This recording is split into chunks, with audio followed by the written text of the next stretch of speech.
आज आपण बनवत आहोत गाजरचा हलवा। त्यासाठी घेतलंय मी गाजर, तूप, ड्रायफ्रुट्स, साखर आणि दूध।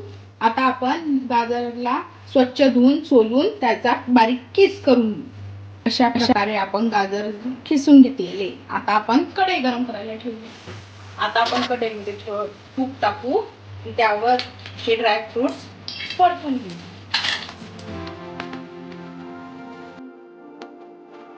अशा प्रकारे आपण ड्रायफ्रुट्स परतून घेऊ। आता ड्रायफ्रुट्स परतून झाले, आता त्या कढईमध्ये आपण तूप टाकू, त्यामध्ये बारीक केलेले गाजर हे आपण 2-3 मिनिटं परतून घेऊ।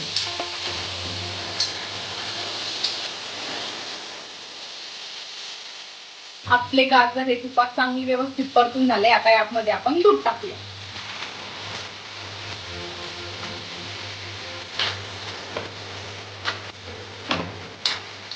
आता आपण हे व्यवस्थित शिजवून घेऊया।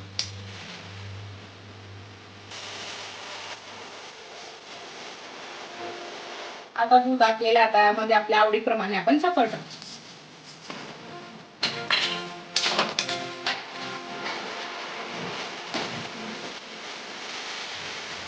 आपला गाजरचा हलवा तयार झालेला। आता आपण यामध्ये तळलेले ड्रायफ्रुट्स टाकू।